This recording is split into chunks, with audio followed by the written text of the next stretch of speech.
कि भाई लोग आपस में मिले, तो हम लोग मिल करके आराधना को करें, अपने स्वर को ऊंचा उठाएं, अपनी आवाज को ऊंचा करें, ताकि हम मिल करके एक नया गीत गाएं। भजन 95 के अंदर लिखा हुआ है कि आओ हम मिल करके एक नया गीत गाएं और उसके नाम को महिमा दें। तो इसलिए जरूरी है कि हम सब मिल करके उसकी आराधना को करें, कुछ नया करें, कुछ अद्भुत करें, जो नहीं हुआ है उसके लिए प्रार्थना करें और ऐसे मांगे जैसे कि मानो है। जब हम इस तरीके से आराधना को करेंगे तो वो चीजें जो सिर्फ हम सोचते और देखते हैं वो मेरे रात के लिए साक्षात सामने होकर आएगी, क्योंकि वो उसका प्रॉमिस है, मांगो तो तुम्हें मिल जाएगा। हम मिल करके आराधना को करके परमेश्वर के नाम को महिमा देंगे। Thank you Jesus.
सच्ची आराधना अर्पित हो सके।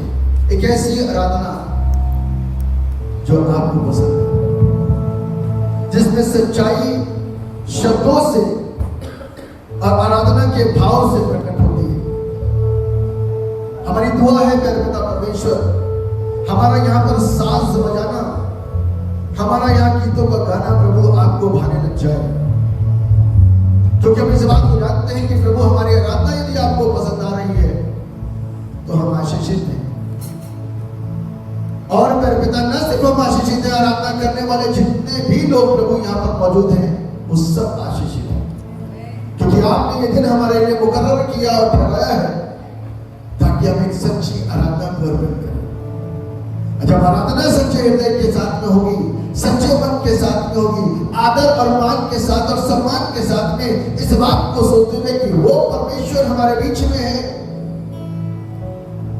तो उस आराधना का प्रतिफल हमारा प्राप्त करने पाए। क्योंकि हम लोग प्रतिफल ढूंढने के लिए भी आते हैं। हमारी दुआ है, हमारी कोशिश है, हमारे प्रयास है, हम कई बार इरिटेट हो जाते हैं इस बात को लेकर के, हम भी तो परमेश्वर के भवन में आ रहे हैं, हम भी तो संगति कर रहे हैं, हमारे साथ इतना अन्याय क्यों? क्योंकि बहुत सारी चीजें, हमारी मांगे जो होती है परमेश्वर के सामने, वो पूरी नहीं होती। कई समय से हम परेशान होते हैं, हम निराशाओं में आ जाते हैं और हम इस बात को कहते हैं कि सब लोग गवाहियों को देते हैं, एक दिन मैं भी गवाही देना चाहता हूं, मैं चाहती हूं परमेश्वर मेरे अंदर के हृदय के अंदर अपने कार्यों को कर, मेरी प्रार्थना को भी सुन। ऐसे बहुत सारे विषय हैं लोगों के व्यक्तिगत जो चाहते हैं कि लोग उसे प्राप्त करें और एक सच्ची आराधना के द्वारा उस आशीष को प्राप्त करें, ताकि वो भी अपने हृदय की निराशाओं से बाहर आकर के इस मुस्कुराती आराधना को अर्पण कर सके। एक ऐसी आराधना जिसको परमेश्वर पसंद करता है, जिसमें हमें लगेगा जब हम खुश होते हैं तो हम आराधना खुशी के साथ में करते हैं, दीवाने बन करके करते हैं। दीवाना मैं यीशु का। एक ऐसी आराधना, दाऊद खुश रहता था इसलिए वो सच्ची आराधना को कर पाता था, वो डूब जाता था, वो लीन हो जाता था। हम भी सारी चिंताओं को छोड़ करके दरकिनार रखते हुए एक अच्छी आराधना को करें, ताकि हम दाऊद जैसे रिजल्ट्स अपनी लाइफ के अंदर देखने पाए। Hallelujah, hallelujah, hallelujah. हम लोग मिलकर इस आराधना को करेंगे और उस परमेश्वर को महिमा देंगे कि परमेश्वर मुझे अपनी आशीष से भरा। Thank you.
तेरी संतान पर आत्मा देगा, वो तेरे वंश पर आशीष बरसाएगा।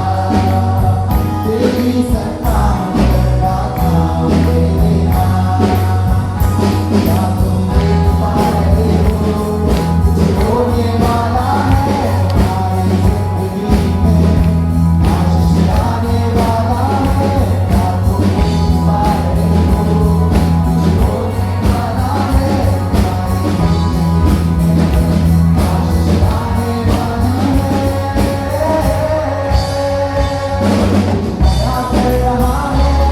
कुछ नया कर रहा है, परमेश्वर नया कर रहा है, अब यहाँ कर रहा है।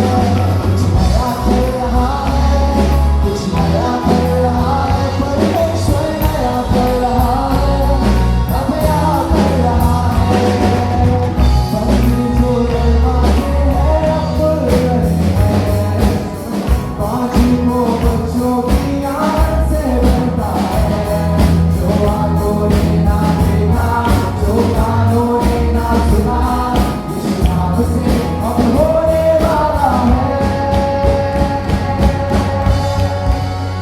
कुछ नया कर रहा है, कुछ नया कर रहा है, परमेश्वर नया कर रहा है, अब यहाँ कर रहा है।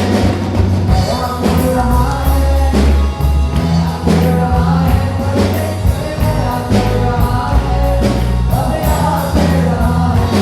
मेरे घर में परिवार में, मेरे बच्चों के भविष्य में, मेरी कलीसिया और सेवा में कुछ नया कर रहा है। इस नगर में, हर शहर में, सब राज्यों में, मेरे देश में, इस दुनिया के हर कोने में कुछ नया कर रहा है। कुछ नया कर रहा है, नया कर रहा है, परमेश्वर कुछ नया कर रहा है, परमेश्वर नया कर रहा है, अब यहाँ कर रहा है। हालेलुया। मैं इन शब्दों को घोषणा के साथ में अपने चर्च के लिए और आप सब लोगों के लिए क्लेम करता हूं कि हमारी जिंदगियों के अंदर जो कुछ नहीं हुआ वो होगा, और ऐसा होगा, इतना नया होगा कि हम यहाँ आकर के हो सकता है आंसुओं के साथ, और हो सकता है अपनी सुंदर से मुस्कुराहट के साथ में गवाही दे रहे हो। उन वचनों को हम पिता, पुत्र और पवित्र आत्मा के नाम में दो देते हैं जो हमारी जिंदगियों के ऊपर आज तक हावी रहे, और उन आशीषों को खोल देते हैं पिता, पुत्र और पवित्र आत्मा के नाम में जो अब तक नहीं प्राप्त करी। इस गीत को जिसने बनाया और इस गीत को जब आज हमने गाया, इस गीत को हम उन्हीं शब्दों के साथ में क्लेम करते हैं कि परमेश्वर मेरी और आपकी जिंदगी के अंदर कुछ नया और कुछ अद्भुत कर रहा है। यदि आज हम समर्पित हो जाए, हम अपनी तमाम उन सोचों को, उन निराशाओं को थोड़ी देर के लिए निकाल करके कॉन्सेंट्रेट करें सिर्फ प्रार्थना के ऊपर, और डूब करके और खो करके प्रार्थना को करें, तो वो उन आशीषों को हम प्राप्त करने पाएंगे जिनकी कामनाएं, जिनकी कल्पनाएं हम काफी वक्त और काफी समय से, क्या तो मेरी प्रार्थना का हिस्सा हो कई वर्षों से, लेकिन आज तक पूरा नहीं हुआ। लेकिन अब वो बंद दरवाजे खोल रहे हैं और परमेश्वर आशीष दे रहा है। इस बात को घोषणा के साथ में यहाँ पर बोलते हैं, और वो आशीषें मेरे और आपके जिंदगी के अंदर रहेंगी, और आप भी तो परमेश्वर के नाम को महिमा देंगे। आज हम आराधना कर सकते हैं इस गीत के साथ में, तुझसा कोई नहीं। और हम इस बात को जानते हैं कि परमेश्वर के अलावा इस जहां में, दुनिया में कोई है ही नहीं। किसके पास जाएंगे और अपनी दरखास्तों को रखेंगे? ना मनुष्य, ना वकील, ना पुलिस, ना डॉक्टर, ना कोई। सिर्फ एक है जो सारे इख्तियार अपने पास में रखता है, सारे अधिकार उसके पास में, उससे मांगेंगे। वो बरकतों को देने वाला परमेश्वर है और बंद दरवाजों को खोल देने वाला परमेश्वर है। हम लोग मिलकर के आराधना करेंगे और खो कर डूब करके आराधना करेंगे, ताकि परमेश्वर की आशीषें मेरे ऊपर खुल जाए। Thank you Jesus. हालेलुया।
अपनी आवाज को ऊंचा करें,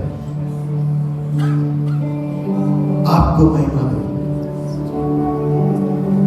क्योंकि हम इस बात को जानते हैं मुसीबत के वक्त में ना तो हमारी बुद्धि काम आती है, ना हमारी योग्यता काम आती है, ना हमारा धन दौलत काम आता है। सिर्फ एक है जिसकी सहायता यदि मेरे लिए ना हो, जिसकी दया की दृष्टि यदि मेरे ऊपर ना आए, वो द्वार खोल नहीं सकते, हम लाख कोशिश करें। इस जिंदगी के द्वारा प्रभु आपको वो आदर, वो मान,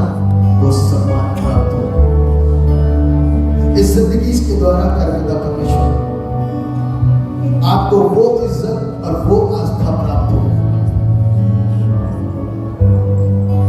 देखना पड़ेगा बाहर के लोग आस्थावान हम लोगों से ज्यादा है। हमें एक ऐसी आस्था, एक ऐसी इज्जत, एक ऐसा सम्मान अपने परमेश्वर को देने की जरूरत है। कैन उस आस्था, उस सम्मान को देने में असफल था। समझना बड़ा कठिन है, बड़ा मुश्किल है। भेंट दोनों लेकर के गए, अपने तरफ से बेस्ट लेके गए, तो समस्या कहां आई? क्यों हाबिल की स्वीकार हुई और क्यों कैन की अस्वीकार हुई? वजह है हमारी आस्था में हमारी नियत क्या बोल रही है। क्या हमारी नियत पूरी रीति से समर्पित है उस आस्था को देने में, या हम आस्था तो दिखा रहे हैं लेकिन औपचारिकताओं के साथ में? वो चीज दुनिया का कोई मनुष्य नहीं देख सकता सिवाय परमेश्वर के। और जो हाबिल लेकर के आया था वो उसका बेस्ट था और वो उसका आनंद था, वो उसकी खुशी थी। देने में वो खुश था, अपनी नियत में वो साफ था, खरा था। और जब लेकर के गया, इतनी उदारता, इतनी खुशी, इतने आनंद के साथ में उसको परमेश्वर ने स्वीकार कर लिया। हो सकता है कैन को लग रहा हो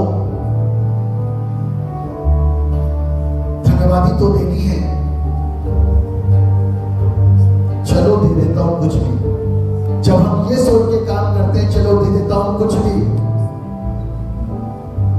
बाहर से दुनिया को तो लग रहा है कि ये दे रहा है, लेकिन ऊपर से परमेश्वर को लग रहा है ये किस नियत से दे रहा है। इसकी आस्था नहीं है, इसका मन नहीं है, इसका दिल नहीं है। आज हम आराधना के अंदर बैठे हैं, दिखने के तो सब लोग दिख रहे हैं कि एक अच्छी आराधना को कर रहे हैं, सब ताली बजा रहे हैं, लेकिन ताली बजाते समय हमारा मन कहां पर है? आराधना करते समय हाथों को उठाते हुए हम देख किधर रहे हैं? क्या हम अपने परमेश्वर की ओर अपनी आंखों को खोल करके लगाए हुए हैं? क्या हमारे हृदय हमारे परमेश्वर की ओर लगे हैं? क्या हमारे अंदर से निकलने वाली हर एक शब्द, हर एक प्रार्थना, हर आरज़ू परमेश्वर की तरफ और परमेश्वर की ओर पहुंच रही है? क्या जिन बातों को घोषणा के रूप में बोला जा रहा है, क्या हम उसको रिसीव करके अपने लिए उसको रख लेते हैं कि प्रभु एक दिन आपके पिटारे में से वो आशीष, आपके खजाने में से वो आशीष, आपके भंडारों में से वो आशीष, आपके घर में से वो आशीष और आपके झरोकों में से जो ऊपर से नीचे आते हैं आशीषों को लेकर के, उसमें से वो आशीष मेरे लिए खुल जाए। प्रभु आप दया करिए। बोले भाई कि हम एक अच्छी और सच्ची आराधना को हृदय की गहराई के साथ देने पाए। हम इस बात को जानते हैं कि पता हर एक का जीवन है, व्यक्तिगत जीवन। वो आपके पास कभी ना कभी आता तो है, अकेले में बात भी करता है, आपसे अकेले में गुफ्तगू करता है। प्रभु कई बार वो आपको जानता है और कई बार नहीं जानता है। आपको जानना जरूरी है। जब हम आपको जान के आपके पास में आते हैं तो हमारे अंदर की इज्जत आपके प्रति बढ़ जाती है। हमारे अंदर की आस्था कि हम अपने परमेश्वर को कैसी इज्जत दे रहे हैं। क्या इंसान से कम इज्जत दे रहे हैं या इंसान से ज्यादा इज्जत दे रहे हैं? माँ और बाप से कम इज्जत दे रहे हैं या उससे ज्यादा दर्जा दे रहे हैं? पति और पत्नी और बच्चों से कम इज्जत दे रहे हैं या उससे बहुत की इज्जत दे रहे हैं? अब्राहम ने 25 साल के बाद मिली उस आशीष से जब परमेश्वर ने मांगा,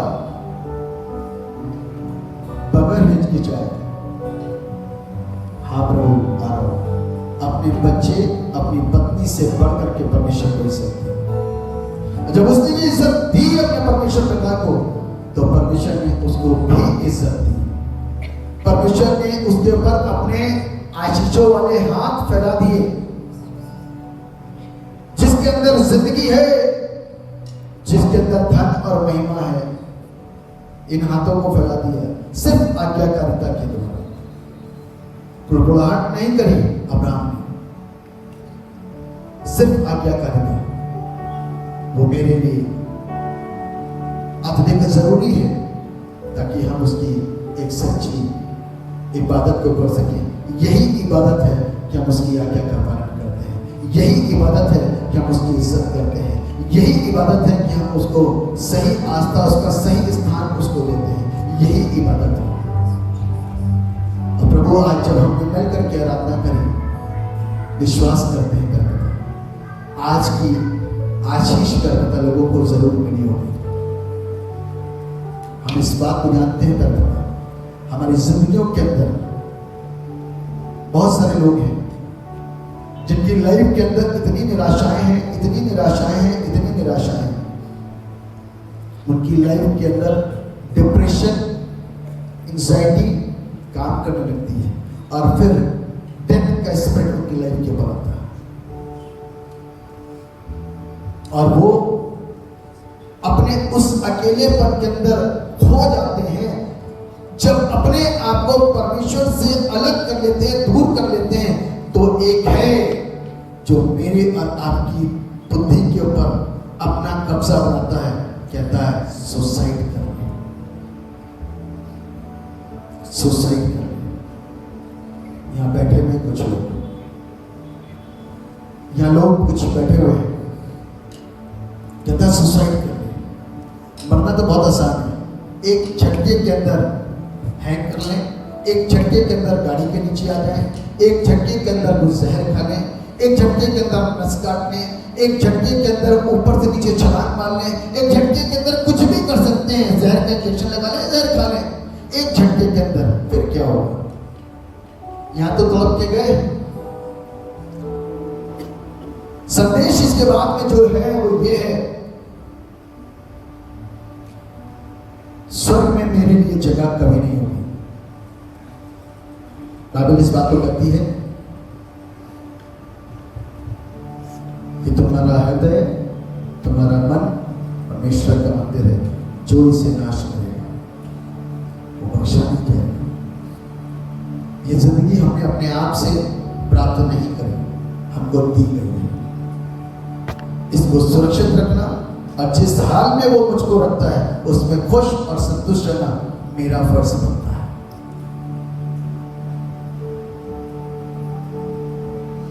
इसलिए मैं प्रिय, जिन शब्दों को प्रभु निकलवा रहा है उनको रिसीव कर लीजिए।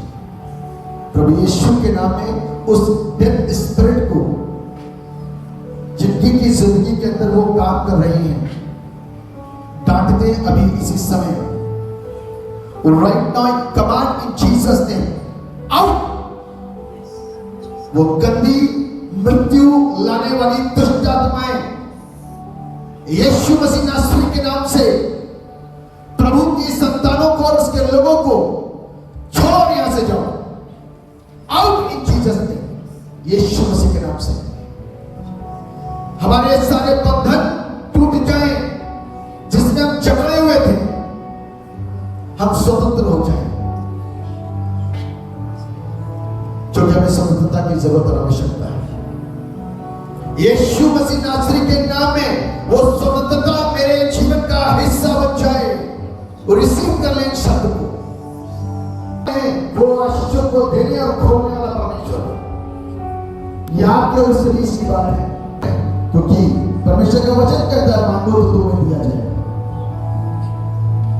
प्रभु यीशु मसीह के नाम में death spirit in the name of Jesus, व्यभिचार की गंदी स्पिरिट यहां से निकल के बाहर जाए, आउट इन जीसस नेम, यीशु के नाम से।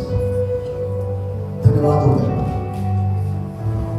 ये चीजें हमारे जीवन के अंदर नए आभासों को, नए अनुभव को देने पाएंगे और हम आशीषित हो जाए। धन्यवाद हो पिता, आपने प्रार्थनाओं को सुना। धन्यवाद हो पिता, आपने निवेदनों को सुन लिया। आपकी स्तुति, आपकी तारीफ, आपकी प्रशंसा करें। वक्ता को आपके हाथों में सौंप दें। जो वचन आज बोला जाए वो हमारे जीवन के अंदर कार्य करें और हम आपके नाम को महिमा दे सकें। सबके साथ हुए सुंदर आराधना करने के लिए हमारे सभी चर्च के युवाओं के लिए, सास को बजाने वालों के लिए सबको बंद कर दीजिए, जिन्होंने प्रभु बड़े परिश्रम से तैयारी करके आज सुबह की इबादत में खड़े होकर के एक जिंदा आराधना को किया। बंद कर दीजिए यीशु मसीह के नाम से मांगते हैं, आमीन। जोर से बोल सकते हैं आमीन, आमीन, आमीन, आमीन।